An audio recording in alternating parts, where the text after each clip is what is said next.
नमस्कार साथियों, मेरा नाम है रोहित चैडवाल। आप देख रहे हैं पपलाज एजुकेशन। तो दोस्तों, वीडियो में आगे बढ़ने से पहले मैं आपसे छोटी सी रिक्वेस्ट करता हूं, प्लीज़ चैनल को सब्सक्राइब कीजिए और बेल आइकन को ऑन कीजिए ताकि आने वाली नोटिफिकेशन आप तक पहुंचती रहे। तो दोस्तों, आज हम बात करने वाले हैं प्रस्तावना कौशल नंबर 1। तो दोस्तों, सबसे पहले आप अपना नाम लिख लीजिए। जैसे मैंने लिख रखा है रोहित चैडवाल। कक्षा B.Ed फर्स्ट ईयर या सेकेंड ईयर, जो भी आपकी कक्षा है वो आप अपने अनुसार सेलेक्ट कर लीजिएगा। विषय इतिहास, प्रकरण नई और पुरानी शब्दावली। दिनांक में आप लिख लीजिएगा। जिस दिन आप स्कूल या कॉलेज में आप प्रस्तावना कौशल पढ़ाओगे उस दिन के आप इसमें दिनांक सेलेक्ट कर लेना। कालांश पहला, दूसरा, तीसरा, चौथा, जो भी आपका कालांश है वो आप अपने अनुसार सेलेक्ट कर लेना। कक्षा 7, समय 5 से 7 मिनट। तो दोस्तों, प्रस्तावना कौशल का जो समय होता है वो 5 से 7 मिनट का ही होता है। क्रम संख्या के अंतर्गत हम प्रश्नों की क्रम संख्या लिख देंगे। छात्र अध्यापक क्रिया के अंतर्गत हम प्रश्न लिख देंगे और विद्यार्थी क्रिया के अंतर्गत हम उत्तर लिख देंगे और कौशल घटक के अंतर्गत हम कौशल घटक लिख देंगे। तो दोस्तों, कौशल घटक मैं आपको वीडियो के लास्ट में बताऊंगा, आप इसे लिख लेना। पहला प्रश्न हम बच्चों से पूछेंगे, इतिहास द्वारा किसकी जानकारी प्राप्त होती है? यानी इतिहास के द्वारा किसकी जानकारी प्राप्त होती है? तो बच्चा बताएगा हमारे अतीत की। तो हमारा उत्तर क्या होगा? अतीत। दूसरा प्रश्न हम बच्चों से पूछेंगे, हमारे अतीत को जानने के लिए क्या किया जाता है? तो बच्चा बताएगा खुदाई। तो हमारा उत्तर क्या होगा? खुदाई। तीसरा प्रश्न हम बच्चों से पूछेंगे, खुदाई से प्राप्त अवशेषों को क्या माना जाता है? तो बच्चा बताएगा इतिहास के सूत्र।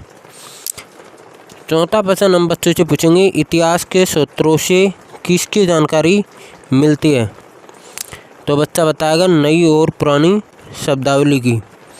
पांचवा प्रश्न हम बच्चों से पूछेंगे, नई व पुरानी शब्दावली के बारे में आप क्या जानते हैं?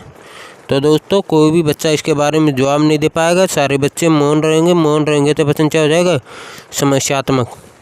किसके लिए? बच्चों के लिए।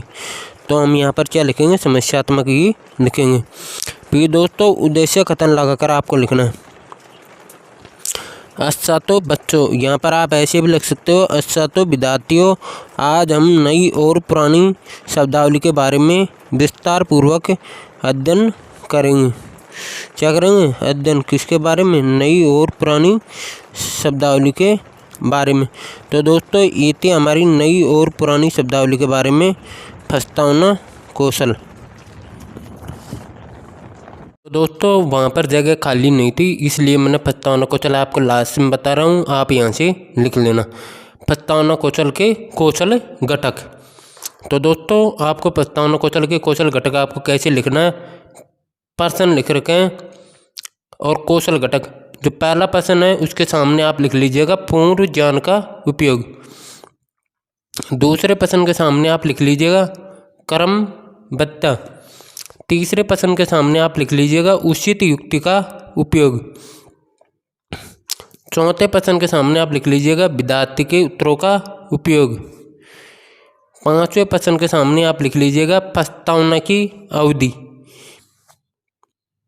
तो दोस्तों, इस प्रकार से आप इस प्रस्तावना कौशल को आप प्रश्नों के सामने आप लिख लीजिएगा। तो दोस्तों, आशा करता हूँ, उम्मीद करता हूँ आपको ये वीडियो बहुत अच्छी लगी होगी। तो प्लीज़ चैनल को सब्सक्राइब कीजिए और बेल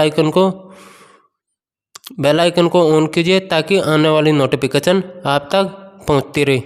जब तक के लिए जय हिंद, जय भारत। फिर मिलते हैं हम आपसे नेक्स्ट वीडियो के साथ में। जब तक के लिए जय हिंद।